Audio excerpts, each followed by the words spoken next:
Breaking news mga kabayan. Isang puganting lehislador handa umanong isugal ang lahat para tumayong state witness sa impeachment complaint laban sa Pangulo.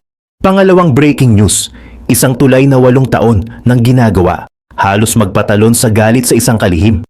Nakakapanlumo ang tumambad sa kanya sa Pampanga na naglantad sa isa na namang kwento ng kapabayaan at pondong nasayang.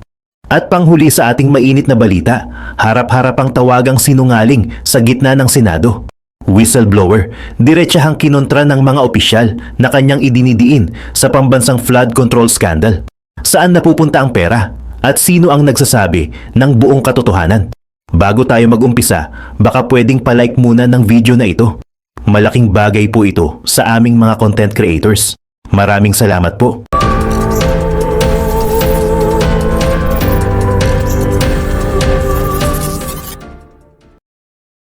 Ang politika sa Pilipinas tila naging isang teleserye na hindi nauubusan ng pasabog at mga biglaang pagbaligtad ng kwento. Ngunit ang pinakabagong kabanata, hindi na lamang basta-bastang alitan sa pagitan ng mga magkakalaban. Isa itong direktang pagtatangka na patalsikin sa pwesto ang pinakamataas na pinuno ng bansa. At ang kanilang alas, ang kanilang magiging pinakamabigat na testigo ay isang taong matagal nang nagtatago sa batas. Ayon sa isang ulat ng Bilyonaryo News Channel, isang grupo sa pangunguna ni dating Congressman Mike Defensor ang sumubok na ihain ang ikatlong impeachment complaint laban kay Pangulong Bongbong Marcos Jr. At ang kanilang pambato, ang kanilang magiging state witness ay walang iba kundi ang puganting si dating Congressman Zaldico. Tama ang narinig ninyo. Ang parehong Zaldico na itinuturong isa sa mga utak sa likod ng malawakang flood control scandal at kasalukuyang hindi mahagilap ng mga otoridad ay siya umanong handang lumabas mula sa kanyang pinagtataguan para tumestigo. At ano ang kanyang isisiwalat? Ayon kay Defensor, mismong siko ang magpapatunay na ang Pangulo ay personal na kumubra ng bilyon-bilyong pisong kickback mula sa mga maanumalyang proyekto. Isang napakabigat na akusasyon na, kung mapapatunayan, ay maaaring magpayanig sa buong gobyerno at maging basihan para sa kanyang pagpapatalsik. Ang plano ng grupo ni Defensor, kahit sa pamamagitan lang ng Zoom, ilalaban nilang maisalang siko sa pagdinig ng Justice Committee ng Kamara, isang bagay na hindi nangyari sa Senado. Ngunit dito, mga kabayan, nagsimula ang isang eksenang tila kinuha sa isang political thriller nang dalhin ng grupo ni Defensor ang mga dokumento ng impeachment complaint sa Kamara, isang pader ang sumalubong sa kanila. Hinarang sila, hindi raw ito pwedeng tanggapin. Ang opisyal na dahilan, ang tanging may otoridad daw na tumanggap ng ganitong uri ng dokumento ay si House Secretary General Cheloy Garafil. At nasan si Secretary General Garafil? Sa isang napaka-convenient na pagkakataon, siya ay umalis ng bansa para sa isang official business trip sa Taiwan. Para sa kampo ni Defensor, hindi ito isang simpleng pagkakataon lang. Isa raw itong intensyonal at kalkuladong hakbang para harangin ang kanilang reklamo. Dahil dito, nagbanta sila na sasampahan ng kasong administratibo at kriminal si Garafil at ang kanyang mga tauhan. Ayon sa kanilang abogado na si Attorney Manuelito Luna, ito ay isang malinaw na paglabag sa House Rules at sa Konstitusyon. Itinuro niya na hindi man lang nag-iwan ng instruction si Garafil o nagtalaga ng isang pansamantalang papalit sa kanya. At hindi lang si Zaldico ang kanilang alas. Isang panibagong pasabog ang binitawan ng isa pang miyembro ng grupo, si dating Congressman Jing Paras. May isa pa raw senadora na kasama sa kanilang plano. Hindi man ito direktang pinangalanan, ang mga pahiwatig ay napakalinaw. Isang senadora na naging napakaingay at galit na galit sa issue ng sugar smuggling at sa Pangulo. Ang kanyang mga naging pahayag sa mga nakaraang hearing ay isasama at gagamitin din daw bilang ebidensya laban sa Pangulo. Sa kabila ng kanilang mga ebidensya at mga testigong nakahanda, nahaharap ngayon sa isang malaking dilema ang grupo ni Defensor. Hindi nila alam kung susubukan pa ba nilang ihain muli ang impeachment sa pagbabalik ng sesyon sa Lunes. Ang kanilang kinatatakutan, isang bitag. Ipinaliwanag nila na kung ihahain nila ito at agad-agad itong ibabasura ng Kamara para lang masabing may aksyon na ginawa, isasara na nito ang pinto para sa anumang impeachment complaint sa loob ng isang buong taon. Ito ang tinatawag na one-year bar sa konstitusyon. Isang bitag na sa huli ay poprotekta lamang sa Pangulo mula sa anumang pananagutan sa loob ng 365 araw. Ang bilang na meron sa loob ng isang taon. Dahil dito, pinag-aaralan nilang mabuti ang kanilang susunod na hakbang. Inamin nila na bukod sa impeachment, wala nang ibang legal na paraan para mapatalsik ang isang nakaupong presidente. Ito na ang kanilang huling baraha, ang kanilang huling pagkakataon. Ito kaya ay isang lehitimong pagtatangka para sa katotohanan at pananagutan o isang desperadong political gamble na ginagamit ang isang pugante para sa kanilang sariling interes? Ang paglutang ba ni Zaldico ay para sa bayan o para sa sarili niyang kaligtasan? At ang mga harang na kanilang nararanasan, ito ba ay pagsunod lang sa proseso ng Kamara o isang malinaw na pagtatangka na patahimikin ang anumang banta sa kasalukuyang administrasyon?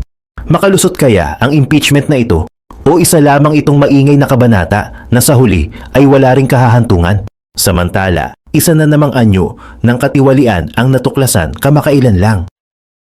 Mula sa mga malamig na opisina sa Maynila, direktang sinuyod ni DPWH Secretary Vince Dizon ang init ng tanghaling tapat sa Arayat, Pampanga. Ngunit ang kanyang nadatnan doon, mas mainit pa sa sikat ng araw. Isang proyektong naging monumento ng kapabayaan at pagkaantala.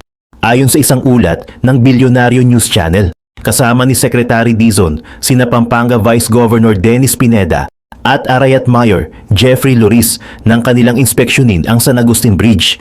Ang tumambad sa kanila, isang malagim na larawan ng proyektong iniwan sa ere. Isipin ninyo ito mga kabayan, isang tulay na putol. Sa magkabilang dulo, mga bakal na nakausli, tila nag-aabang sa karugtong na hindi na dumating. Sa ibaba, sa mismong ilog, mga pundasyong nakatiwangwang. Isang crane, kinakalawang na sa paghihintay, at 10 dambuhalang biga, nakatambak lang sa gilid ng Pampanga River. At ang pinakamasakit na katotohanan na ibinunyag ng kalihim, ang proyektong ito ay sinimulan pa noong 2018. 8 taon na ang nakalipas. Sa sobrang pagkainis at pagkadismaya, isang nakakagulat na pahayag ang binitawan ni Secretary Dizon. Kung ano yung nakikita nyo ngayon, 8 years nang nakatenga to. Gusto ko nang tumalon dito nun kasi nagalit ako doon sa flood control. Tapos pagdating dito, nagalit na naman ako lalo. Isang biro na may bahid ng matinding katotohanan tungkol sa lalim ng kanyang pagkadismaya. Bakit napakahalaga ng tulay na ito? Ipinaliwanag ni Vice Governor Pineda na hindi lang ito ordinaryong tulay. Ito dapat ang magsisilbing pusod o sentro ng kalakalan sa Central Luzon. Dito dapat dumadaan ang mga biyahe papuntang Nueva Ecija at iba pang probinsya. Dahil sa pagkaantalang ito, apektado ang mga negosyante, bumabagal ang daloy ng mga produkto at sa huli, tumataas ang presyo ng mga bilihin. Tayo, ang ordinaryong mamamayan, ang pumapasan sa bigat ng kapabayaan na ito. At habang sinusuri nila ang tulay na ito, isang panibagong, mas delikadong problema ang kanilang natuklasan. Malapit sa tulay ay ang Arayat-Candaba Road, ngunit hindi na ito isang kalsada, isa na itong malaking hukay. Lundong-lundo na, ayon sa ulat. Noong kasagsagan ng Bagyong Uwan, unti-unting kinain ng Pampanga River ang lupa sa ilalim nito hanggang sa ito ay bumigay. Ang dating dinadaanan ng mga motorista ngayon ay isang malaking panganib at hindi lang trapiko ang problema dito. Ito ay isang tiyempong naghihintay sumabog. Ayon sa mga opisyal, kung hindi ito maaagapan bago dumating ang tag-ulan, sa oras na bumuhos ang malakas na ulan, dito mismo sa butas na ito papasok ang rumaragasang tubig. At ano ang resulta? Malawakang pagbaha na sisira hindi lang sa Arayat, kundi aabot hanggang Santa Ana, Mexico at posibleng hanggang sa San Fernando. Isang buong bahagi ng probinsya ang malulunod dahil sa isang kalsadang hindi na-maintain. Ano ang solusyon? Para sa tulay, naglaan na ng 75 million pesos na budget ang DPWH para sa wakas ay tapusin ito bago matapos ang taon. Para naman sa kalsada, maglalagay muna sila ng panandalian o pansamantalang proteksyon habang pinaplano ang permanenteng solusyon. At para sa ilog na siyang ugat ng problema, kailangan daw ng malawakang dredging at pagpapalawak ng mga daluyan ng tubig. Ang lahat ng ito ay bahagi ng utos ni Pangulong Marcos sa DPWH na tapusin na ang lahat ng mga nakatinggang proyekto sa buong bansa.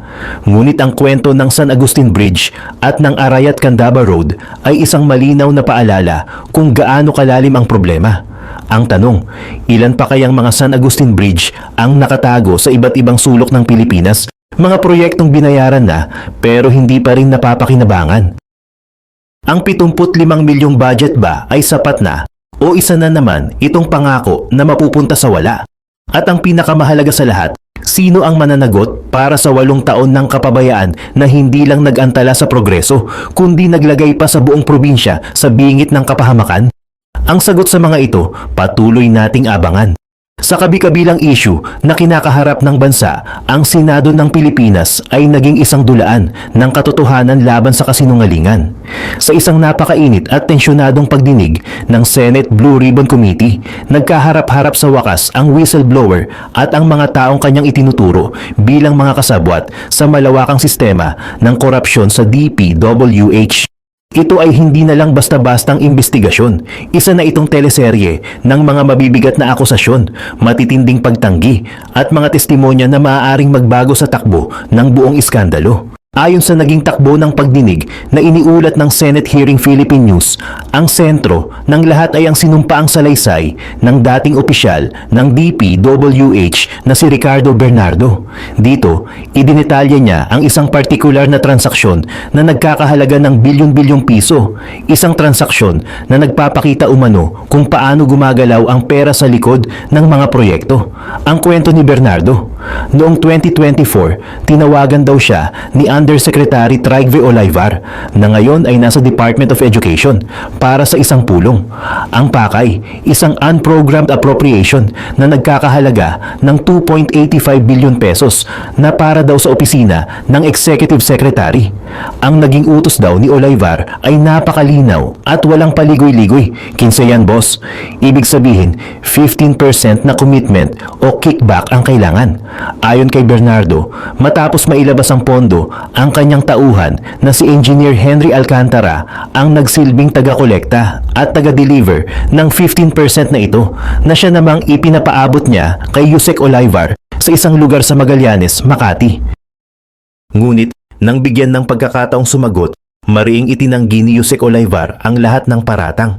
Wala pong katotohanan ang kanyang direktang sagot sa mga senador. Itinanggi niya ang tawag, ang meeting, ang paghingi ng 15% at lalo na ang mga delivery sa Magallanes.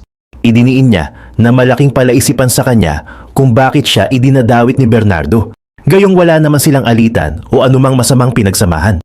Sa direktang tanong ni Senator Kiko Pangilinan, napilitan siyang sabihin ang pinakamatinding salita na si Bernardo ay isang sinungaling, kahit man lang sa mga aligasyon na direktang nakatutok sa kanya. Kasunod niya, ang isa pang idinawit sa affidavit na si Anjal Nang ay ganoon din ang naging tugon. I absolutely deny all the allegations, anya. Itinanggi niya ang lahat at sinabing nagsampa na nga siya ng kasong defamation laban kay Bernardo. Gaya ni Olivar, tinawag din niyang sinungaling ang whistleblower. Sa puntong ito, mga kabayan, tila tabla ang laban. Salita laban sa salita. Ngunit dito pumasok ang isang mahalagang punto mula kay Senator Ping Lacson na nagbigay ng bigat sa testimonya ni Bernardo. Paano daw maiimbento ni Bernardo ang eksaktong halaga na 2.85 bilyon? Ayon kay Lacson, kung susuriin ang General Appropriations Act at ang mga SARO na inilabas ng gobyerno, ang numerong ito ay totoo at sakto. Hindi ito isang numerong basta-basta lang huhulaan na nagpapahiwatig na may basihan ang sinasabi ng whistleblower. At dito na pumasok ang isa sa pinakamahalagang testigo ng araw na iyon, si Engineer Henry Alcantara, ang umano'y bagman o taga-kolekta at taga-deliver. Ang kanyang testimonya ang inaasahang magiging susi para malaman kung sino ang nagsasabi ng totoo. Nang tanungin, kinumpirma ni Alcantara ang isang mahalagang bahagi ng sistema. Inamin niya, "Yes, Your Honor, ako po yung nagdadala." Kinumpirma niya na ang pera ay galing sa mga kontratista. Ito ay advance na bayad, isang sugal na ginagawa ng mga kontratista para masigurong makukuha nila ang proyekto. Kung hindi matuloy ang proyekto, ayon sa kanya, risk na nila iyon at hindi na nila mababawi ang perang in advance. Pero heto ang twist na gumulat sa lahat. Nang tanungin kung kanino niya idinideliver ang pera, ang kanyang sagot, kay Yusek Bernardo lang po. Mariin niyang itinanggi na mayroon siyang direktang transaksyon o delivery na ginawa kina Olivar. Ang utos daw sa kanya ay dalhin ang pera kay Bernardo at doon nagtatapos ang kanyang partisipasyon. Hindi na raw niya alam kung saan ito napupunta pagkatapos. Ang testimonya ni Alcantara ay isang double-edged sword. Kinukumpirma nito na may umiiral na sistema ng koleksyon mula sa mga kontratista. Ngunit hindi nito direktang ikinonekta ang pera sa mga taong pinapangalanan ni Bernardo na nag-iwan ng isang malaking butas sa kwento. Sa gitna ng lahat ng ito, nanindigan si Bernardo sa kanyang affidavit. Tatayuan ko po ito, ang kanyang matatag na pahayag sa komite. Bukod sa kobrahan, tinalakay din sa hearing ang pagkakaiba ng ghost projects at substandard projects. Inamin ni Bernardo na sa ngayon, 14 na kontrata pa lang ang nakumpirma nilang ghost projects. Ngunit ang mas malaking problema ay ang mga proyektong substandard. Mga proyektong mayroon nga pero tinipid naman sa materyales na mas mahirap daw patunayan dahil kailangan pa ng technical na pagsusuri. Ito ay isang paalala na ang korupsyon ay maraming anyo. Ang pagdinig na ito ay nag-iwan ng mas maraming tanong kaysa sa sagot. Kung nagsisinungaling si Bernardo, paano niya nakuha ang mga eksaktong numero at detalye na nakasaad sa mga opisyal na dokumento? Kung nagsasabi siya ng totoo, bakit tila may isang nawawalang piraso sa kwento na magdudugtong sa pera mula sa kanya patungo sa mga taong kanyang inaakusahan? At ang pinakamahalaga sa lahat, ang sistemang inamin ni Engineer Alcantara. Gaano na ito kalalim at kalawak? Sino pa ang mga kasangkot sa risk na ito kung saan ang pondo ng bayan ang laging talo sa huli?